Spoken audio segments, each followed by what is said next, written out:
সকলকে নমস্কার। আজকে আমি প্রীতম পাল আপনাদের সেক্টর অফিসারের ডিউটি অ্যান্ড রেসপন্সিবিলিটি নিয়ে কিছু তথ্য দেব। সেটি খুব গুরুত্বপূর্ণ, কারণ ইলেকশনের আগে এই সেক্টর অফিসার এবং অ্যাসিস্ট্যান্ট সেক্টর অফিসারকে নিযুক্তকরণ করে ডিস্ট্রিক্ট ইলেকশন অফিসার, এবং সেইটি ভোটের ভোট যেদিন হয় তার ঠিক 2 থেকে আড়াই মাস আগে এই অ্যাপয়েন্টমেন্টটা সেক্টর অফিসার এবং অ্যাসিস্ট্যান্ট সেক্টর অফিসাররা পান।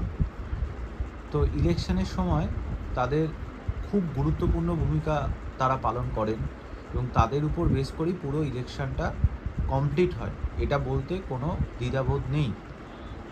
তো আমি দুটো পার্টে এটাকে ভাগ করছি। পার্ট 1 যেটা যে P-60 ডেজ থেকে P-2 ডেজ অবধি সেক্টর অফিসার কী কী কাজকর্ম করেন।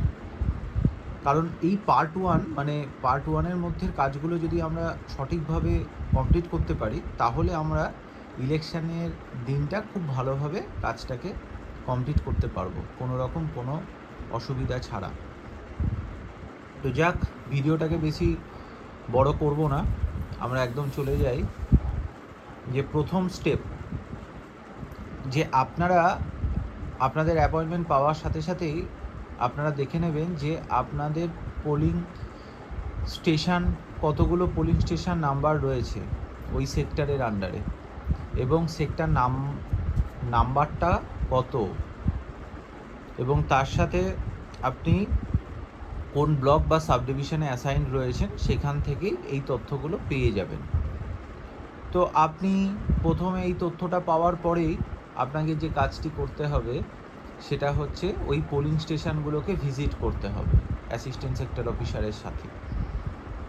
ভিজিট তো করবেন, করে আপনি দেখবেন যে আপনাকে যে লিস্টটা দেওয়া হয়েছে, যে পোলিং স্টেশন নাম আর নাম্বারটা, সেটা ওখানে দেখবেন যে আইডেন্টিফাই করা আছে, যে ওই পার্টিকুলার বুথের নাম নাম্বারটা জেনারেলি কোনো স্কুলেই হয়, গভর্নমেন্ট প্রিমিসেসেই হয়।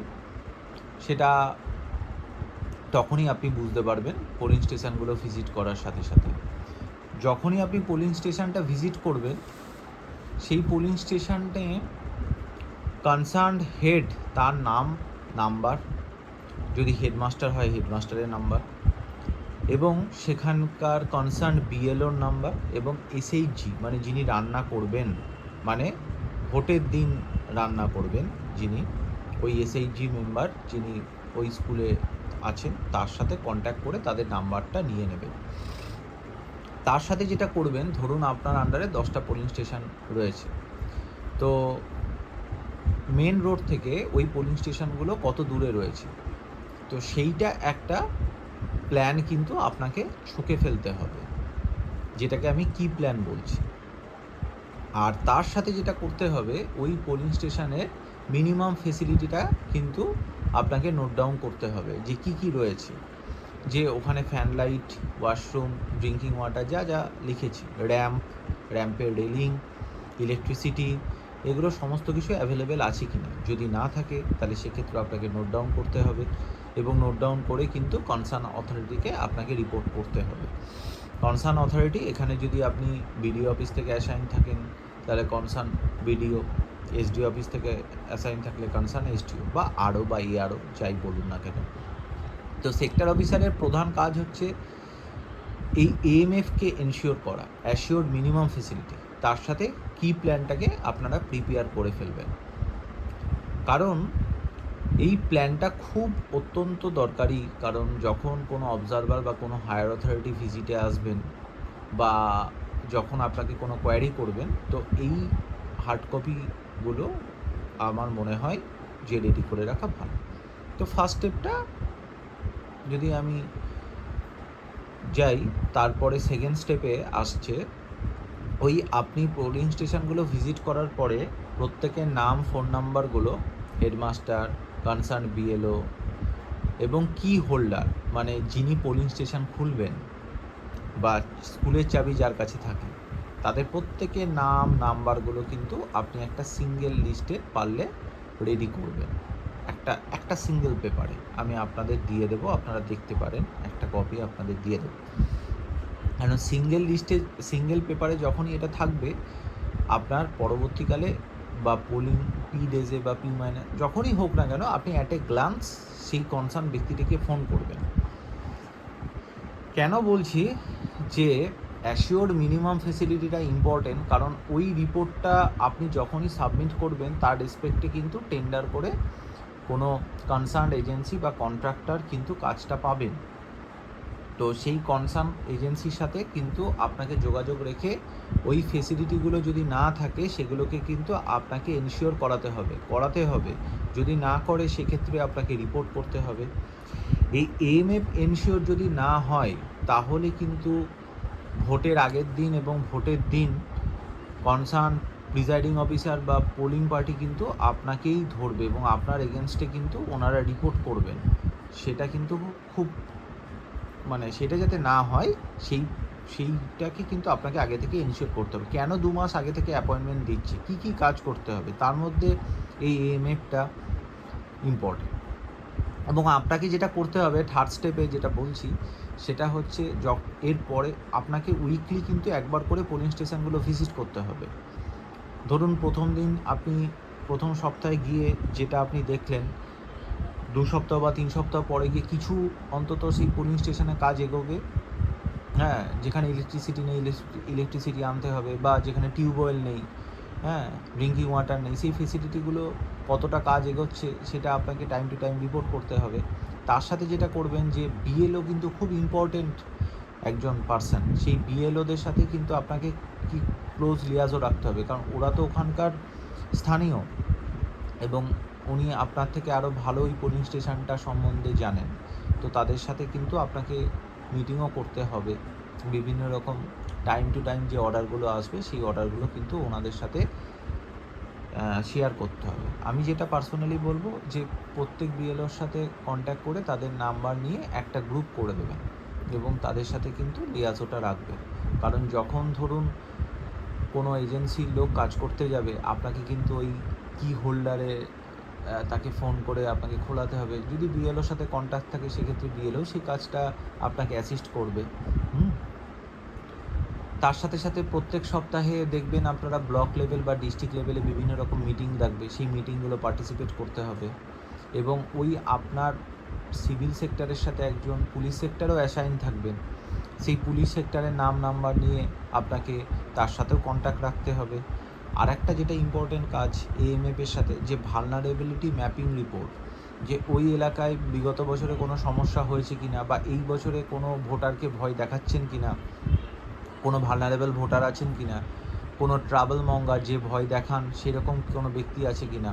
কারণ প্রত্যেক সপ্তাহে কিন্তু আপনাকে এই ভিএমএসও রিপোর্টটাও কিন্তু সাবমিট করতে হবে। সেই রিপোর্টের উপর বেস করেই কিন্তু আপনার ওই এলাকার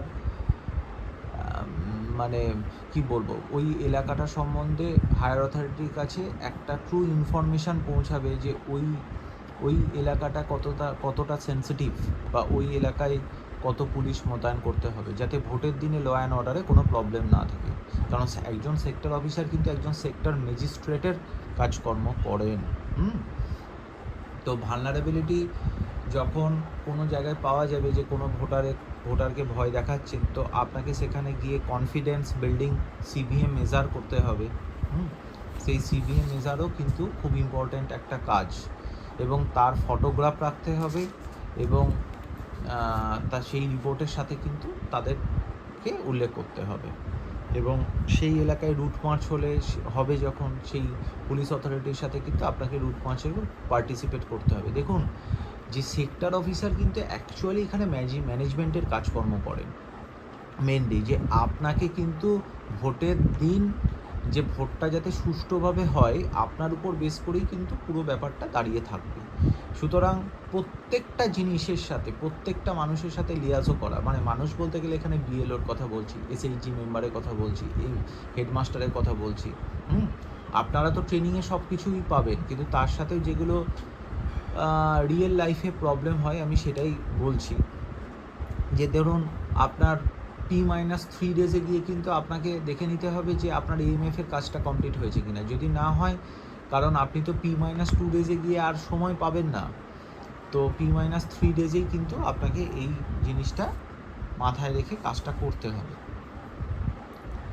তো 4th স্টেপে যেটা বলা হচ্ছে যে সকলের সাথে কিন্তু আপনাকে কন্ট্যাক্টটা রাখতে হবে। তার সাথে যেটা করতে হবে যে আপনি যে পোলিং স্টেশনগুলো ভিজিট করলেন সেখানে কোনো ন্যারো রোড রয়েছে কিনা বা কোনো লেভেল ক্রসিং আছে কিনা। হ্যাঁ, কারণ কি এইগুলো খুব গুরুত্বপূর্ণ ভূমিকা পালন করবে। যে ধরুন পি ডেজে যখন আপনি আপনার সেক্টর অফিস থেকে যখন ম্যাক্সিমাম আপনার পোলিং স্টেশন কোথাও কোনো প্রবলেম অ্যারাইজ হচ্ছে এবং সেখানে আপনাকে পৌঁছতে হবে, কত টাইম লাগছে।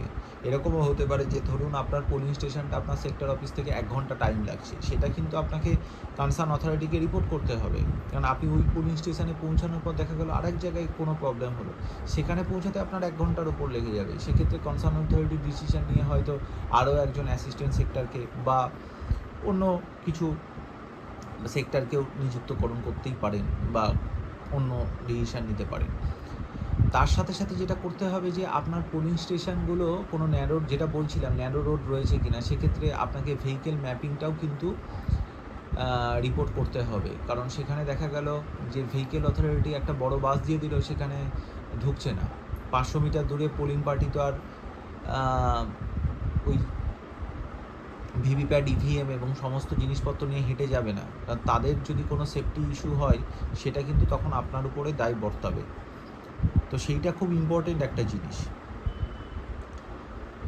তো আমরা যে কাজগুলো করব, যে প্রতি সপ্তাহে ভিজিট করার সাথে সাথে যতটা সম্ভব প্রত্যেক বিএলওদের সাথে অন্তত অ্যাটলিস্ট মিটিং করা। এসএইচজি মেম্বার যে ডিউরিং পোল ডেজে কিন্তু বিগত ইলেকশনে যেটা ছিল যে পোলিং পার্টি বাইরে যাবে না বা কোনো খাবার অ্যালাউ নেই, তো এসএইচজি মেম্বারকে এনশিওর করাতে হবে সেই দিনই কিন্তু তারা যাতে রান্না করে। হেডমাস্টারের সাথে কথা বলে যদি কোনো আরও কোনো অন্য ইস্যু থাকে সেই জিনিসগুলো, বা কনসার্ন ওইখানকার হেড যিনি, যেখানে ভোট হয় সেখানে কোনো সমস্যা আছে কি না, সেই জায়গাগুলো কিন্তু আগে থেকে আপনাকে আইডেন্টিফাই করে রিপোর্ট করে কাজটাকে করাতে হবে। রিপোর্ট করে বসে থাকলেও কিন্তু হবে না, ঠিক আছে? তো 5th স্টেপের মধ্যে যেটা যাব যে আপনার P-2 ডেজ খুব গুরুত্বপূর্ণ দিন। সেখানে কিন্তু আপনার কোনো পলিটিক্যাল পার্টি ব্যানার বা এরকম জাতীয় কিছু থাকলে সেটা সন্ধ্যে 6টার পরে আপনাকেই কিন্তু দায়িত্ব নিয়ে এটাকে রিমুভ করাতে হবে। লেবার অ্যারেঞ্জমেন্ট করে চুন জল অনেকেই যারা করেছেন তারা জানেন যে সেইটাকে নিয়ে পরিষ্কার করতে হবে। ধরুন আপনার যে পোলিং স্টেশন রয়েছে সেখানে ড্রিঙ্কিং ওয়াটারের প্রবলেম মেটেনি বা সেখানে হয়তো অন্য ইস্যু আছে, সেক্ষেত্রে ড্রিঙ্কিং ওয়াটারকে পৌঁছেছে কি না আপনি যে রিপোর্ট করেছেন তার বেসিসে, বা সেখানে দেখা গেল ফার্নিচার ঠিকঠাক অ্যাভেলেবেল নেই, সেই ফার্নিচারও কিন্তু আপনাকে রিপোর্ট করতে হবে। আমি সেটা দিয়ে দেবো আপনাদের। হ্যাঁ, সেক্টর পুলিশের সাথেও কিন্তু আপনাকে মিট করতে হবে। তার সাথে সাথে প্রয়োজনীয় যত ইমার্জেন্সি নাম্বার রয়েছে তাদের সকলের সাথে কথা বলে একটা জায়গায় আসতে হবে। এবং তার সাথে সেক্টর অফিসারের যেটা কাজ, তার সাথে অ্যাসেম্বলি লেভেল মাস্টার ট্রেনার, মানে আপনাকে প্রিজাইডিং অফিসার বা পোলিং পার্সোনাল যারা তাদেরকেও ট্রেনিং দিতে হবে। তার জন্য আপনার কাছে অর্ডার আসবে। কারণ একজন সেক্টর অফিসার সমস্ত গুরুত্বপূর্ণ ভূমিকাটাই পালন করছেন। সেহেতু প্রিজাইডিং অফিসার যদি ভোটের দিন কোনো সমস্যায় পড়ে তখন কিন্তু আপনাকে তাকে গাইড করতে হবে। এবং ইভিএম কমিশনিং, মানে ওই ইভিএম ভিভিপ্যাটগুলোকেও কিন্তু আপনাকে ওয়ার্কিং কন্ডিশনে আনতে হবে। কমিশনিংয়ের একদিন ডেট থাকবে, সেই দিন কিন্তু আপনাকে উপস্থিত থেকে সেই মেশিনগুলোয় নিউ ব্যাটারি ইনস্টলেশন করা বা সিল করে দেওয়া মেশিনগুলোকে, এবং মেশিনগুলো ওয়ার্কিং আছে কি না সেই টেস্টটাও কিন্তু আপনাকে করে কেসিং করতে হবে। এবং তার সাথে আপনাকে কিন্তু একটা হার্ড কপি ফাইল রেডি রাখতে হবে। সেই ফাইলের মধ্যে আপনার এএমএফ থাকবে, তার আপনার কি প্ল্যান থাকবে, আপনার যে আমি সিঙ্গেল লিস্ট বললাম প্রত্যেকের কন্ট্যাক্ট নাম্বার, এরকম একটা আপনার কাছে একটা পেপার থাকবে। তার সাথে যে সেক্টর ডায়েরি, মানে এগুলো জেনারেলি সেক্টর ডায়েরি অন্তর্ভুক্ত জিনিস। তার সাথে আপনার যেটা থাকবে যে আপনি উইকলি যে ভিএমএসও রিপোর্টগুলো করছেন তার কপিগুলো আপনার কাছে থাকবে। তার সাথে আপনি কবে কবে কী মিটিং করেছেন, সেই মিটিংয়ে কারা ছিল, রুট মার্চ কী হয়েছে, তার প্রত্যেকটা রিপোর্ট কিন্তু আপনার কাছে হার্ড কপি থাকতেই হবে। তার কারণটা আমরা দেখেছি প্রিভিয়াস ইলেকশানে যে আমাদের ডিউটিতে যদি কোনো রকম, আমাদের নয়, যে কারোর ডিউটিতেই যদি কোনো রকমের কোনো খামতি ধরা পড়ে, তো সেই ব্যাপারে কিন্তু উপযুক্ত কনসার্ন অথরিটি উপযুক্ত অ্যাকশান নেয়। রিয়েল লাইফে আরও কিছু সমস্যা দেখা যায়, যেরকম আমি বলি, যেরকম ধরুন আপনার পোলিং স্টেশন ভিজিট করতে গিয়ে আপনি দেখলেন রাস্তা কেটে পড়ে আছে বা ড্রেন হচ্ছে সেইটা কেটে পড়ে আছে, মানে সেইখানে ধরুন ট্রান্সপোর্টেশনে ট্রান্সপোর্ট ভেহিকেলগুলোতে মুভমেন্ট করতে অসুবিধা হচ্ছে, সেক্ষেত্রে কিন্তু আপনাকে রিপোর্ট করতে হবে। এবং দেখা গেল যদি পঞ্চায়েত বা মিউনিসিপ্যালিটি কোনো রাস্তা হয় সেটা কেটে যদি পড়ে থাকে, তাহলে সেই P-2 ডেজে তো তাদের গাড়ি ঢুকতে অসুবিধা হবে পোলিং পার্টি, বা রুট মার্চ করতেও অনেক সময় সমস্যা হবে। তো সেই জায়গাগুলোকে আপনাকে দেখতে হবে। মোদ্দা কথা, আপনার পোলিং স্টেশনগুলো আপনার একটা হাতের তালুতে থাকবে, মানে পুরো জায়গাটা যেন আপনার ওয়াকিবহল হয়। সেই জন্য আপনাকে জেনারেলি P-15 বা 20 ডেজ আগে গাড়ি প্রোভাইড করা হয়, হ্যাঁ, কনসার্ন ব্লক থেকে। সেই গাড়ি নিয়ে আপনি ভিজিট করবেন, কিন্তু যখন আপনাকে 2 মাস আগে অ্যাপয়েন্টমেন্ট দেওয়া হবে তখন তো গাড়ি প্রোভাইড করা হবে না, তখন একটা জেনারেল অ্যারেঞ্জমেন্ট করা হয় ব্লক থেকে, তো তখন বা সাব ডিভিশন থেকে, তখন কিন্তু আপনাকে ভিজিট করতে হবে। ভিজিট করে এলাকা সম্বন্ধে পুনর্নির্ধারণ করা, তার সাথে বিএলওর সাথে ক্লোজ লিয়াজও খুব ইম্পর্টেন্ট, যে সেখানে কতজন ভোটার থাকে সেই ইনফরমেশনও আপনারা পেয়ে যাবেন। তার সাথে আরেকটা ইম্পর্টেন্ট জিনিস যেটা হচ্ছে যে আপনাদের কিন্তু ফিজিক্যাল চ্যালেঞ্জ বা হ্যান্ডিক্যাপ মানুষদের হাউস টু হাউস ভোটিংয়ে আপনাদের থাকতে হবে। সেক্ষেত্রে মাইক্রো অবজারভার বা অন্য টিম তো থাকবেই, কিন্তু আপনাদেরকে কিন্তু আগে থেকে বিএলওর সাথে কন্ট্যাক্ট করে যে কাদের নাম দেয়া হচ্ছে, হ্যাঁ, বিএলও কিন্তু আপনাকে রিপোর্ট করবেন এবং কনসার্ন ব্লককেও করবেন। সো তাদের যে এরকম না হয় যে একটা পোলিং স্টেশনে গোটা 100-200 মানে মানে ধরি আমি যদি 200 জন ভোটার আছে, তার মধ্যে 100 জনই বাড়িতে বসে ভোট দিচ্ছে, সেটা তো হতে পারে না, ইমপ্র্যাকটিক্যাল। তো সেটা দেখতে হবে। হাউস টু হাউস ভোটিংটা কিন্তু খুব ইম্পর্টেন্ট। আমরা এটা দেখেছি ভোট নিতে গিয়ে এরকম অনেক মানুষই রয়েছে যারা হয়তো একটু চেষ্টা করলেই ভোট হয়তো দিতে যেতে পারতো, কিন্তু তাদেরকে বোঝাতে হবে, এইটা কিন্তু আপনাদের দেখতে হবে। তার সাথে ইম্পর্টেন্ট যেটা অনেক জায়গাতে আমরা দেখেছি যে জলের ব্যবস্থাটা থাকে না, সেক্ষেত্রে সাবমার্সেবল পাম্প ব্লক থেকে বসানো হয় আপনার রিপোর্টের উপর বেস করেই। তো সেইটা তো আর P-3 বা 4 ডেজে গিয়ে হয় না। অনেক সময় কন্ট্রাক্টর বলে যে না, আমরা ভোটের 2-3 দিন আগেই আপনার ফার্নিচার জল পৌঁছে দেবো, কিন্তু ইলেকট্রিক কানেকশান নেই বা জল মানে টিউবওয়েল লাগবে স্নান করা, কারণ পোলিং পার্টিদের যাতে কোনো সমস্যা না হয় সেটাও কিন্তু আপনাকে এনশিওর করতে হবে। তো সেক্ষেত্রে জলের অ্যারেঞ্জমেন্ট করা, ইলেকট্রিসিটি ঠিকঠাক আছে কি না দেখা, বা আপনার দেখা গেল যে একটা টেম্পোরারি জায়গায় ভোট হয়, তো সেইটাও কিন্তু আপনাকে দেখতে হবে যে টেম্পোরারি জায়গাটা এরকম না হয় যে সব জায়গা থেকে ভিজিবল হয়ে যাচ্ছে, কারণ ভোট কিন্তু খুব ইম্পর্টেন্ট একটা জিনিস, যেখানে কিন্তু নিরপেক্ষতা এবং তার সাথে গোপনীয়তাটাও খুব দরকার। তো এই জায়গাগুলো কিন্তু মাথায় রেখে কাজ করতে হবে। তো P-1 ডেজে এবং P ডেজে যে কাজটা সেক্টর অফিসারে করতে হয় সেটা নিয়ে আমি একটা আলাদা ভিডিও করব। এই জায়গাগুলো আপনারা মাথায় রাখবেন। আশা করি কিছুটা হলেও আপনাদের উপকার হলে আমারও ভালো লাগবে। Thank you.